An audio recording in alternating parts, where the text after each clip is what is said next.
Biscuit sleep at night? She has a kennel in the living room, and we're taking turns sleeping on the couch with her because as a puppy, it's 3 or 4 times a night have to get up and take her outside. As you know, yeah. You're a good parent. Good dog parent. But do all 5 humans participate in that rotation? 2 of them do.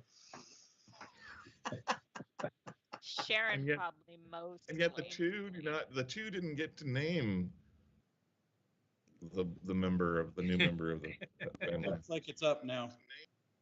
All Is right. that- Yeah. Yep, it's up. I see it. Okay, we're going Thank to come you, back Brad. from the recess of our city council meeting.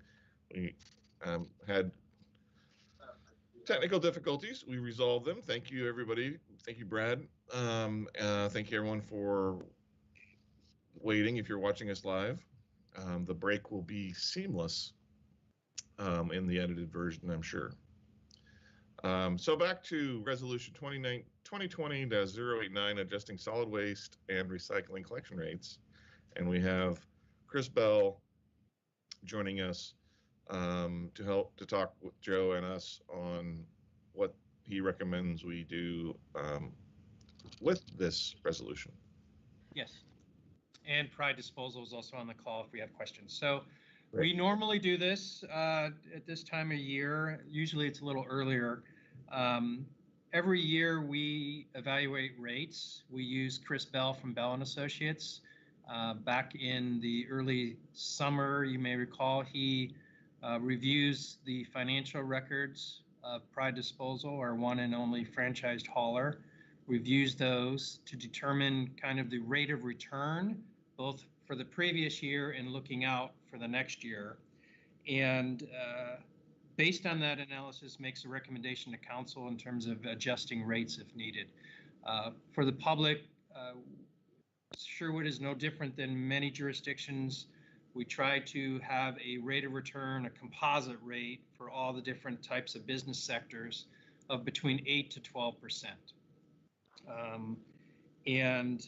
There are 3 different sectors. There is rates for residential service, there are rates for commercial service, and then there are drop box rates.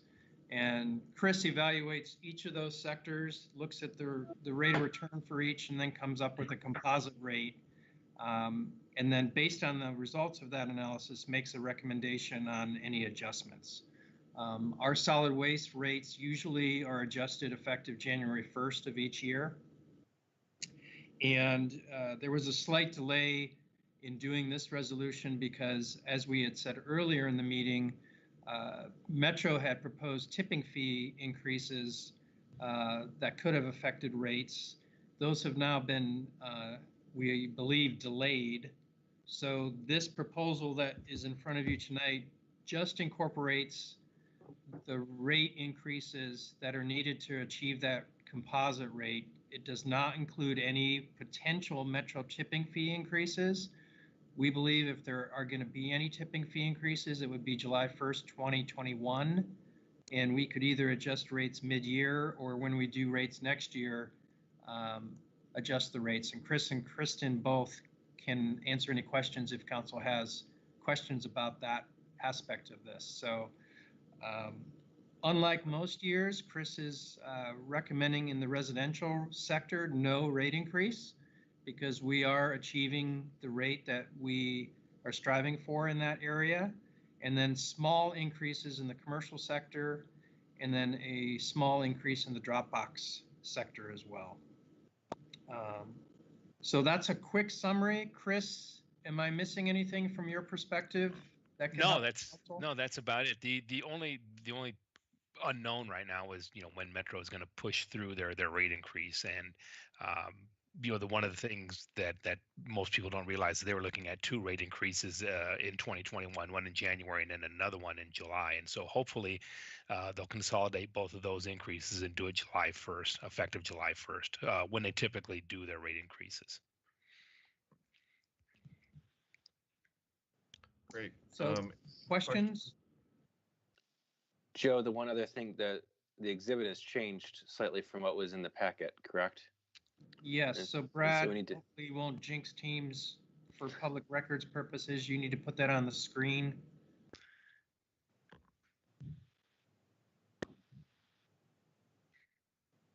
The rates that he's putting up, the amended rates, are actually lower than what was in your original packet.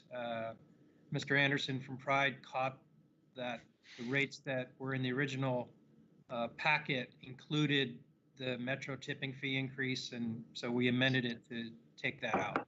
So they're slightly lower than what you saw originally. Well, that's you just took my question away.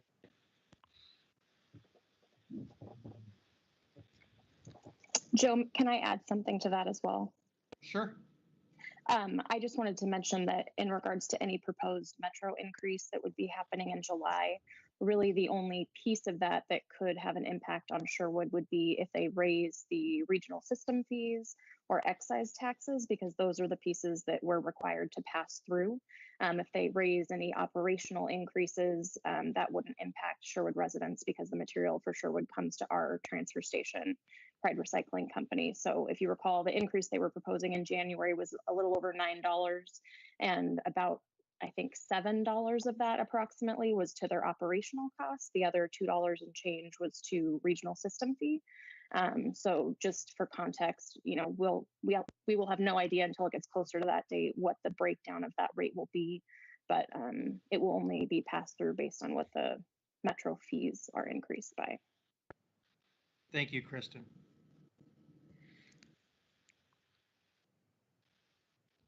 So we're going to be sure to show this document on the screen so folks know what the correct numbers are for this resolution, correct?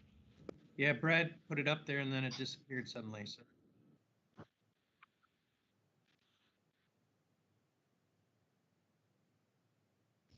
Yeah, our stream is, well, it's showing the time. Can you read the numbers for the record, Joe? Good Mr. enough? Mayor, there's a lot of numbers because there's a lot of different rates.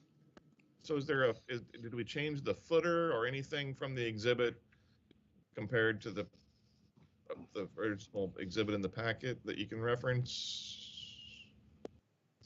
I don't have it in front of me either, the new one. Someone else have it that they can display it. I think that the difference is that there's a 0.6% increase that is what is being proposed, and there was an additional per yard fee that was being added for the metro tipping fee, and so it's only including the 0.6%. Josh, just put it up. Can you see that now? Yeah. Yes. So here's Yeah. the first part of the document, scrolling down here. And it's on the stream too. Very good. So congratulations, Josh. You are going to be the presenter for the rest of this evening. Correct. Lucky me. And you're also our new IT guy, Josh. So thank you. Thank you for that. That's dealing with Probably YouTube. the first time that someone confused Brad and I. I'm not sure why that is. I Could be the hair. think this is actually the bottom part is correct for the Dropbox, but the top part I think is the section that we modified. Oh, way to go. It came Is to that us the- in email today. Yeah. That's what I pulled this from, was the email. Uh-oh. No, that's. And Stop maybe scrolling. I'm looking at it on my phone. So I So would it's make very a small. suggestion. Yeah, this is really hard to This is read the even correct on one. the live stream. So I would say that just let's make this available for the public to see on our website and move along. I don't think anybody's going to look at this video on YouTube and suss much out of this here. Those are the correct numbers. This is Cindy at Pride, and that is the correct rate. Correct. Good. Okay. So that's good enough for me, if that's good enough for council. And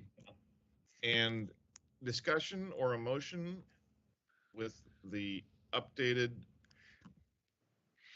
text of this resolution and updated numbers. I can make a motion. Thank you. I make a motion that we approve the updated resolution 2020-089 as shown to us on the screen and will be attached to the website, adjusting solid waste and recycling collection rates. We have a Second. motion. We have a second. Thank you, Kim. Discussion on the motion? Hearing none, all in favor of approving the motion to for resolution 2020-089, adjusting solid waste and recycling collection rates as presented now, say aye. Aye. Aye.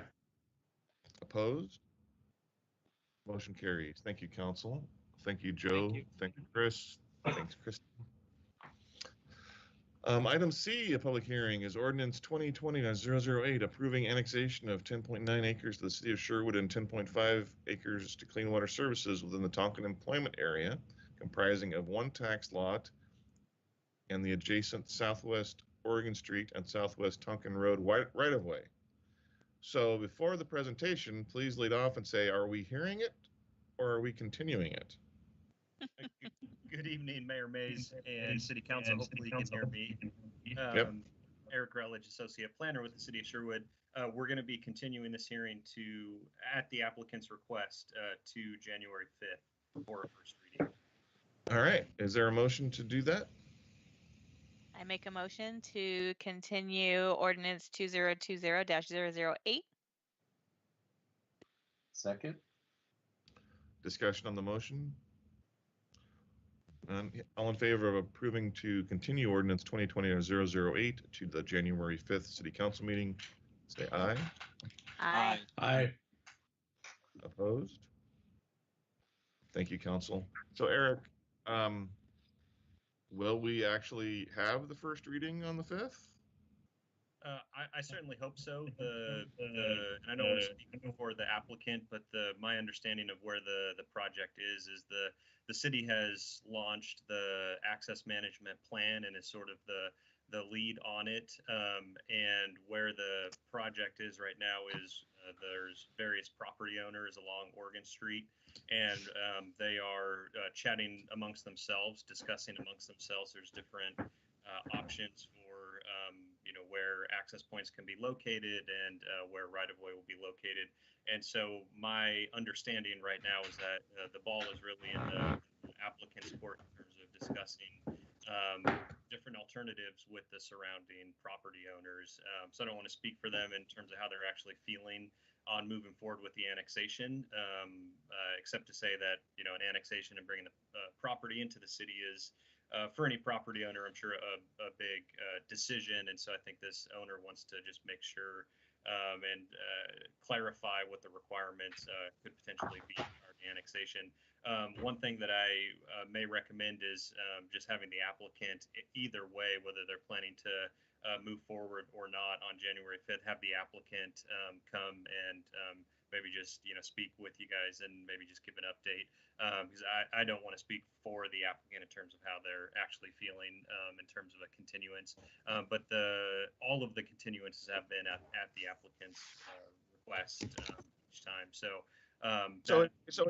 my 10 cents for what it's worth, and I'm only one person, but if we're not ready to hear it on the 5th, I'm going to make a motion to continue it 2 months. If they want to continue it for a month, I'll say 2 months, just because we want them to come into town. We hope they come into town. I also don't want Sylvia to be reading her portion every time and other efforts to happen. So hopefully they get it resolved with their neighbors. We love to have them to join our community. We love our city. Absolutely. Yeah. I think that's great. I can touch base and sort of get a game plan for, January 5th if we're, up to you guys, of course. But I think if you were to continue it to January 5th tonight, what I would recommend is having the applicant actually come to that meeting and, maybe just, say a few words in terms of where they are at and the likelihood of annexation. I think that's the only other recommendation I would have, unless the council was feeling like, in order to just get this to a date where the negotiations can be worked out, then I think that's an option as well. Thanks, Eric. So moving on to item D, ordinance 2020-010, adopting the 2019 to 2039 Sherwood housing needs analysis as a sub-element to the comprehensive plan. This is the second reading, and Erica. Good evening, Mayor, Council. Before you tonight is the housing needs analysis. Really, it's just a supporting document to the comprehensive plan. It talks about the current housing market in Sherwood, historical and recent housing trends. And then it looks at our needed capacity for future housing needs in Sherwood over the next 20 years. At the last council meeting on November 17th, I gave a presentation, so I'm not giving another full presentation this evening, but I can answer any questions that you may have about the document. You've had it in your hands for the past couple weeks. If not, if you don't have any questions, the Planning Commission recommendation and also staff's recommendation this evening is to hold the second reading and to adopt the H&A. Thank you, Erica. As Sylvia mentioned at the beginning of her required announcement at the beginning of public hearings, we did not have any outside testimony, community testimony on any items under public hearings this evening. So this the second reading, no new testimony to present. Comments, questions from council? Is there a motion? Since this is the second reading, we can have a motion. Is this a motion or a read caption? It's a read caption. Adopt. I make a motion to read caption adopt ordinance 2020-010, adopting the Sherwood 2019- to 2039 housing needs analysis as a sub-element of the comprehensive plan. Second. Moved and seconded. Sylvia.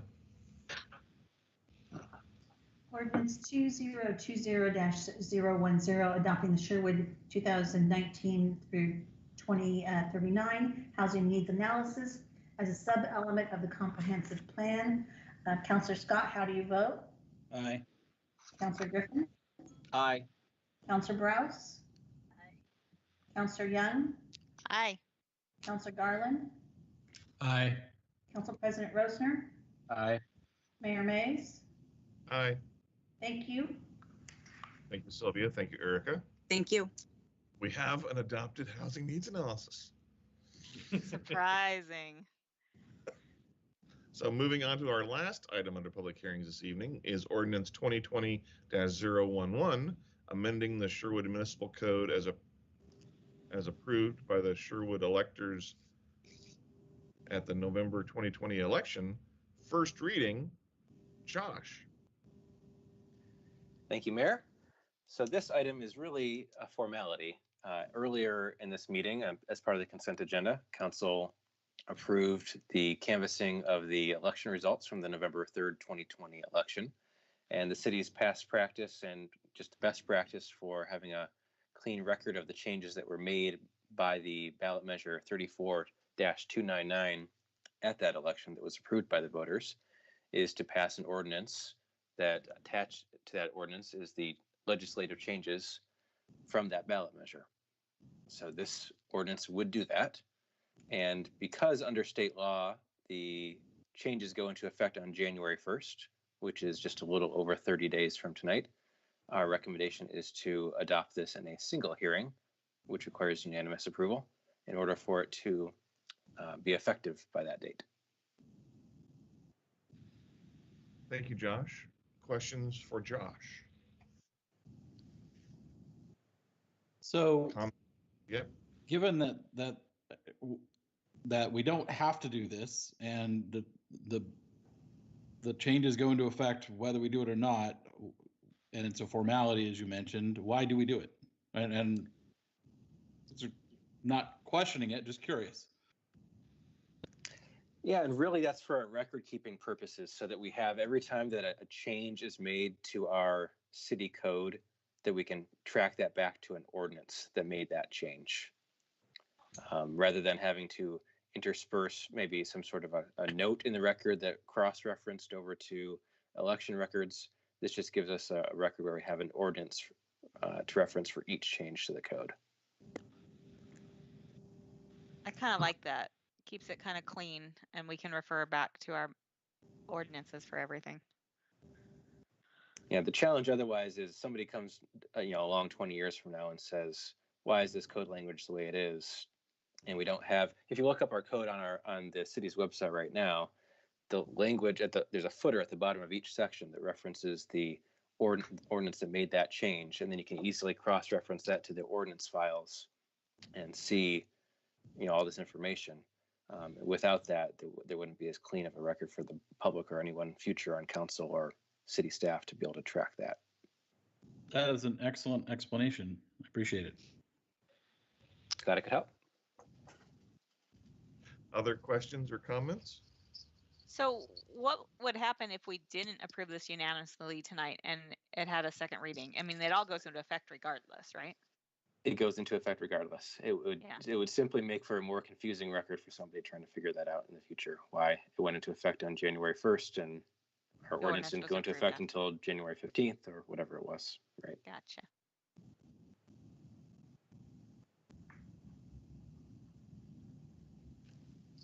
Then I would be okay with one reading. Sorry, Mayor. Nope, it's quite all right, Councilor. Other thoughts, comments? Do folks want to do this in one reading, or do people want to do two readings? Does anybody object to one reading? I have a question on that for Josh. Normally we do two readings because it gives the public time to chime in and lobby for changes or whatever. In this case, since it was approved by the voters and would go into effect anyways, and what I'm hearing is there's not really any opportunity for that anyways. So with that in mind, I would be okay with approving it tonight, but I just wanted Josh to weigh in on that. Yes, that's exactly right. There's no opportunity at this juncture to make any changes to this language, which, as you mentioned, kind of obviates the purpose of having two hearings in most cases on an ordinance. And for what it's worth, as we discussed at a previous work session, council will be making some changes in cleanup ordinance, and we will have an opportunity for the public to weigh in on those. Right, and what we're really doing here is just formalizing what the voters have already decided. We're not making that decision ourselves, for the record. That's exactly right. Yes. Okay, so, and thank you for saying that. So just to clarify, when we talked about this last time, and we talked about making some changes, one of them being taking the hours of operations out of the municipal code and making that a resolution. That's what we're going to work on at a later date, correct? That's correct. And actually, okay. That's going to be split into two parts. The first part of that will be at your very next meeting. The okay. Non-land use parts will be at your next meeting, and the land use parts will come subsequently because there's more process required for the land use parts, the notice to DLCD and planning commission review, etc. Thank you, Josh. I just wanted to make sure that was clear for anyone watching why we're approving tonight and what the process is.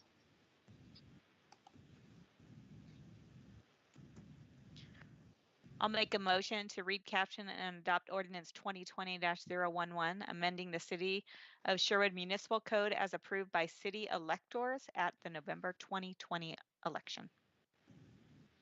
Second. Thank you. It's moved and seconded. Sylvia. Twice. Poor Julia. That's quite all right. In my defense, I got up at like 3:30 this morning. Ordinance 2020-011, amending the City of Sherwood's Municipal Code as approved by city electors at the November 2020 election. Councillor Scott, how do you vote? Aye. Councillor Griffin? Aye. Councillor Browse? Your microphone is up here. Oh, your voice is bad. Her voice is bad. Oh, the microphone is up too. I got it. Thank you. Counselor Young, Aye. Counselor Garland, Aye. Council President Rosner, Aye. Mayor Mays. Aye. And Renee, Thank I you. hope your throat is feeling better soon. Thank you, Sylvia. Thank you, Josh and council. That is the last public hearing item for our council meeting tonight. And it's only 9 o'clock, 9:07, so it's the night is young. City manager report. Mayor and council, I have at least 3 PowerPoints to share with you tonight. I'm just kidding. Josh, are you ready? That's enough from the city manager. Okay. I got this. All right. I have 3 items and then can answer any questions you might have. So these are all updates as normal. So we are likely tomorrow to announce some additional funding for businesses that have been affected by the freeze over the last 2 weeks. So namely restaurants, eating and drinking establishments, gyms. We are set to receive money from the county. It's a range. We'll probably know exact dollars tomorrow, somewhere between $160,000 to $175,000. This is money that actually Governor Brown said when she announced the freeze. You may recall there was $55 million she allocated. She gave a portion of that to each county, and then the county is giving us a portion to basically do a grant program to those businesses. So we'll announce the details tomorrow. We hope to launch the application period on Friday, and then we'll leave it open for a week so everyone that is eligible can submit. It'll be a very simple program. If you meet certain categories of businesses and have been affected by the freeze, you'll be eligible for a grant to help with costs. We don't know exactly how many we will get, so we have done a quick analysis of the number of business license holders that meet those eligibility, and we think probably about 50 to 55 businesses would be eligible. So more to come on that tomorrow, but Bruce and the team in community development has been working hard with the county to try to get that all set up, and we're almost there. So any questions on that item? Nope, that's great. Okay. Second item is you may have also seen some social media program called Illuminate Sherwood that Kristen and her staff are doing, and Craig Sheldon Public Works are also involved. But basically utilizing some funding from the county called Community Psyche Grants, which are grants to help raise the spirits of the community during the pandemic. We're choosing to use some of those funds to do enhanced holiday lighting in Old Town. So a lot of the trees have been upgraded with additional lights. Cannery Square will be outfitted with some additional lights as well. The tree is going up. So hopefully by this weekend, Old Town will be very, very festive looking, and we encourage folks to come down and enjoy the lights either by driving by or walking, and still respecting social distance requirements and things like that. So I want to give kudos to both Kristen and her staff and Craig. This all kind of came together very, very quickly, and they scrambled, and I think Old Town's going to look very nice for December, and we'll probably keep the lighting up through January is the plan as we kind of continue with the pandemic. So, and then the last item is just a heads up to the community. The budget committee, which normally meets in May to evaluate the budget, but our budget committee meets kind of on a quarterly basis. So we're going to have a budget committee meeting next Thursday, December 10th at 6 p.m. It will be broadcast, so just like any other public meeting. But if you're curious about how the city's doing in this COVID pandemic financially, David Bodway will be giving a presentation and an update about where we are financially, and it'll be a good check-in with the budget committee. We'll be starting budget after the first of the year for next fiscal year already, so this is a timely budget committee meeting next week. That's all I had, Mr. Mayor and Council, unless you have specific questions on anything for me or my team that are still on the call. Questions for Joe and his team? Thanks, Joe. Everyone's tired. I know. You're muted, Tim. I was muted. Sorry. Oh, well, then you missed your opportunity. I'm not tired yet. Oh, I was just going to point out that Channel 8, I think it was yesterday morning, was driving around Sherwood, showing video and pictures of all the lights in Sherwood, including our downtown area, which was nice. Well, they came too soon. They did. Yes. We'll have to invite call him back. Mm-hmm.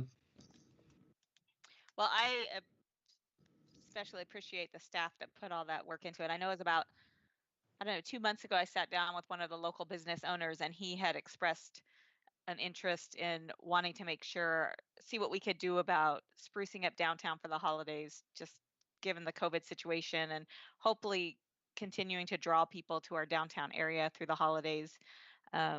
With all the restrictions that our businesses have, it's going to be tough, but hopefully the outdoor dining will still take off, and maybe some of them will serve hot cocoa to kids that want to go, look at the lights or something. So I appreciate all that hard work. Thanks, Joe, for supporting that and working with your staff.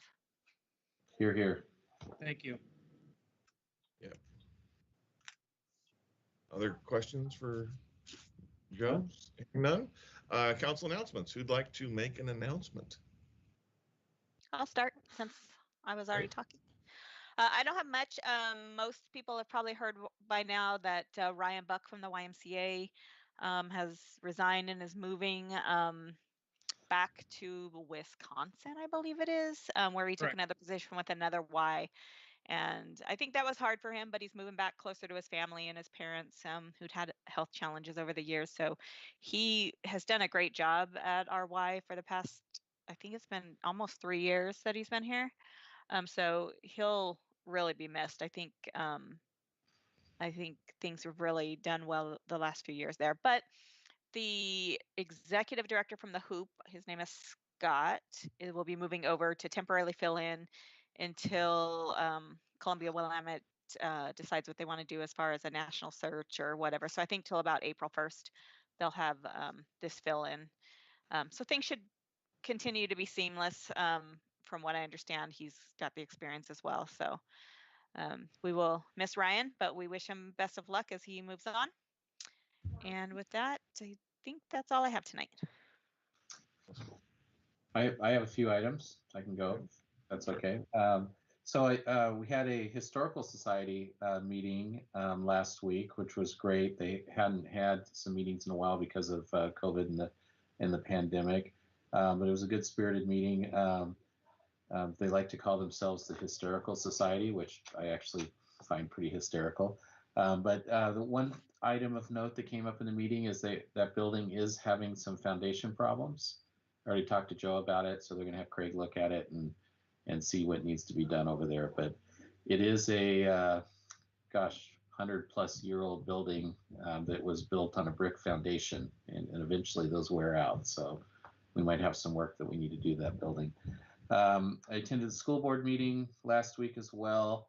Not a lot to report from that meeting, but it was a good meeting. I gave them an update on what's going on the city side, and they had a few updates on what they're doing with COVID and distance learning and all that. Nothing much to report there. I also met this morning with the Metro Chief Operating Officer. We had a Zoom call, a chance to get to know Marissa a little bit. We talked about tipping fees and the proposed transfer station, but most of our conversation was about really finding ways to improve and enhance how the city and other cities can partner with Metro and vice versa on these issues as they come up. And I was pleasantly surprised at her willingness to have the meeting and talk about those issues and improve the relationship and work better together. Because as a lot of us here on council know, and the community may not know, that those relationships have been strained at times, as we're working through things. So I think it's always good to, break bread and try to find ways to work together and improve those processes. So that was a good meeting this morning. I also wanted to point out for any Hungry Hero fans in town, if you watch Sugar Rush, I think that's on HBO, I can't remember, but they have a one of those cooking competitions, and our friends at Hungry Hero were on the competition, and lo and Don't tell the secret. oh, I can't tell what happened. No. Oh, No. I will say it's the 6th episode of season 2, so Right. if you don't want to Yeah. watch through the first 5 like I did, trying to find It's called Okay, Deck the Halls. I won't give out the spoiler, but I will say that the treat that made a huge impression on the judges, they're actually going to be featuring that at their shop. But it's a peanut butter and jelly Christmas wreath.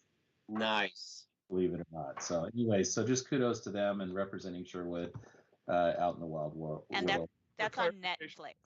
Oh, it's on Netflix. Yes. Thank you. I did not. I was going to trust. I wanted another prospective counselor who's watched it. Because I don't know what you're talking about, and I have HBO. Anyway, I don't have Netflix. It was super awesome to see them on that show. I am so old. Yeah, we'll get you some tech help with your TV and. Netflix. What is this thing? And then the last thing I was going to mention that it's been a rough year, but for me there was a big ray of light this last weekend that the year was ending on a good note, and that's the Beavers beat the Ducks in the war game, which was awesome. That's your one win every decade. As I was telling somebody, a broken clock is right twice a day. So twice every 24 years. You were telling me that, Mr. Mayor. I remember that, and I agreed with you. You gotta let Councilor Roseman gloat once in a blue moon. Hey, that's right. And I'm happy for them. I truly am happy for the Beavers and their success. They were coached well. They were determined. They executed at the end, and they were successful. So. Yep, the better team won that day. By the score result, that is unfortunately true. Anyways, that's all I have for updates. Thank you very much. Thanks, Tim. Next. I guess I can jump in here. Yeah. I actually personally don't really have anything, but as we heard earlier, Renee is having some issues just with her voice tonight. So she's asking me to read some of her updates for her. So I will read those off here. So first one is about the library. Everybody's favorite. So curbside services are available again now, Monday through Friday, 10 to 5, and they've redesigned their operations, making things actually a little bit easier. So there's no appointments needed any longer. So what you'll do now is just place your holds with the library as you typically would. When your holds are ready, you'll get your hold notification like you would previously. And then all you'll need to do now is just call the library. And I'll read the number, and I'm sure it's available on their site, and they've probably got some notifications going out. But it's 503-625-6688. So you just call that number on your pickup day, and then they'll just have the items ready before you arrive. Other thing from the library is that they are taking a break on the story times from December 20th through January 5th for the holidays. So that's first update. Looks like the senior center, the meal program is of course at their busiest. I think many saw the notifications here recently about the Thanksgiving as well. So most of the meals going out since Dominic started the center. Previous high month was October of 2019 with 750 meals served. This past October, they served 773 meals. So November is typically a slower month with the holidays and the additional closures, but they still, in 2019, served 643 meals. This month, this November, 783 meals. And as I said earlier, 92 of those meals going out last Wednesday, the Thanksgiving home together celebration. So that was a great thing that the senior center did with the Sherwood PD and the and city staff. So the Friends of the Marjorie Stewart Center have helped to send a bit of holiday cheer with their meals. So they've been sending out mini pumpkins and candy grab bags in October and decorative jewel corn in November, and got some live poinsettias coming up this week. And so just one more little update here. So they continue to have new signups for the meal program and anticipate a busy December. In the process of training volunteer drivers and front desk staff to help with these, increase in the numbers. And so, of course, one-on-one appointment, in-person appointments are on hold right now until we get some new guidelines and see what's going on with COVID. They're still continuing their Zoom fitness classes and their coffee and chats and their weekly bingo games. And so Maya, the center manager for the senior center, just is very truly grateful for all the support that they've been receiving from the community. And I will bounce that, and I'm sure Renee would do the same, bounce that right back to Maya and all the staff there at the senior center. Times like this is where, as a community, we need to come together. And the senior center, prior to COVID and certainly during COVID, has always stepped up for our community and been there for our seniors in this community. And, we really, really are very fortunate to have them as such a force in our community. So thanks to everybody there. Like I said, I don't have anything personally to say, just everybody, keep staying safe, wash your hands, get a flu shot if you, are so inclined. I got mine today from one of our local pharmacies, made the appointment this morning, got in and out in half an hour. So check it out. And that's it for me. Awesome. Thanks, Renee. Thank you, Sean. Russell? I'll go. I just have one. The Parks Board is meeting on Monday night, December 7th at 7 p.m. In our Zoom meeting, and we'll be looking at the draft of the Parks and Rec Master Plan, which council will see on the 15th. Awesome. That's it. Great. Thank you, Russell. Doug? I will pass tonight. Sounds good. Thank you, Doug. I hope everyone had a unique but wonderful Thanksgiving last week. I know it was certainly unique, but nice in my family. Like so many other folks, we did at one point we did a Zoom event with a family from all over Oregon. Was anybody? No, there's just Oregon. But interesting tidbit, my cousin's father shared he has family back in Arkansas, and he was telling stories. He checked in with all of them in the last, before Thanksgiving, wishing them happy Thanksgiving and best wishes.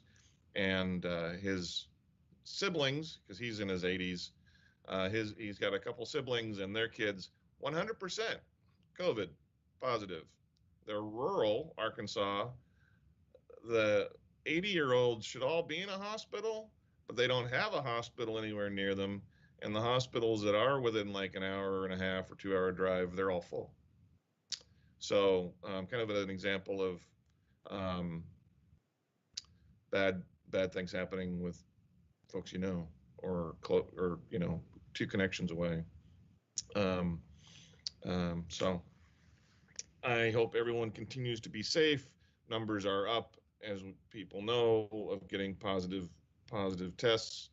And we want everyone to be here for Christmas and New Year's and birthdays and celebrations next year. So let's think of others in these coming weeks until vaccines are approved and distributed for all those at risk and beyond. Yeah. Joe and staff, certainly Public Works, we had lots of rain the other day, and staff quickly mobilized and made sure that we didn't have flooding in our streets. Granted, we didn't have kids walking to schools to walk through flooded streets, but great. We have fantastic Public Works and Public Safety staff to get out there and help take care of our communities in all kinds of weather. And I still fully expect that we'll have some crazy weather events because it's 2020. Look forward to seeing even more lights in Old Town and lights in our neighborhoods. So if you haven't already, have plans to walk when the weather is good, to get some exercise or drive about different neighborhoods in town that you don't necessarily see all the time. and see the exciting light displays that are in Old Town, that are in neighborhoods. Bring some joy, and in this holiday season. So with that, it is only 9:30. And anything else for the good of the order? Awesome. I'll add something real quick Yeah. since you're talking about holiday cheer.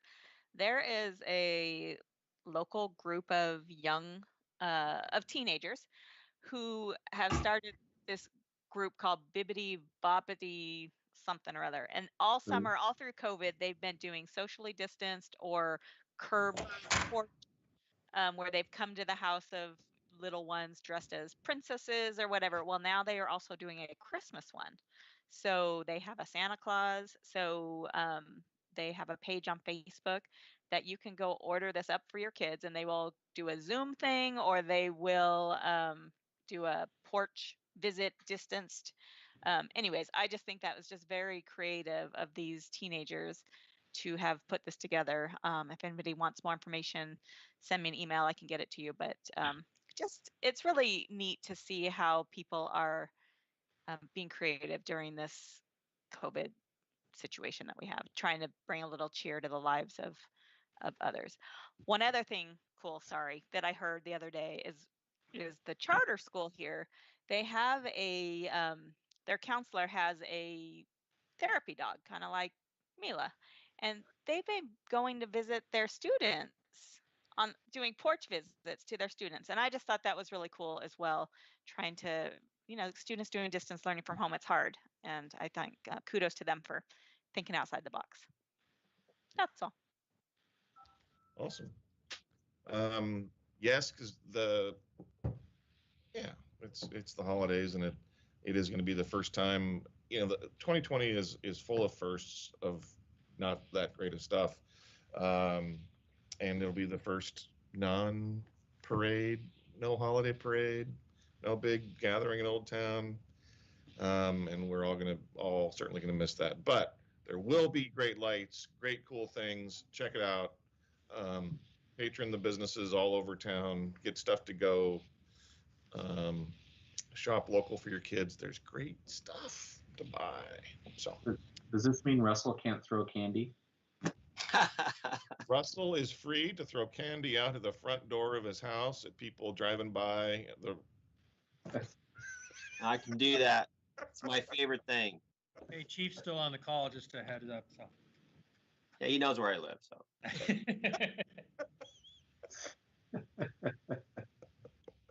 Awesome. All right. With that, let's everyone enjoy the rest of your night, what's left of it. And Renee, I hope you get better soon. Yes. Everyone else, stay healthy. And we are adjourned. Thank you.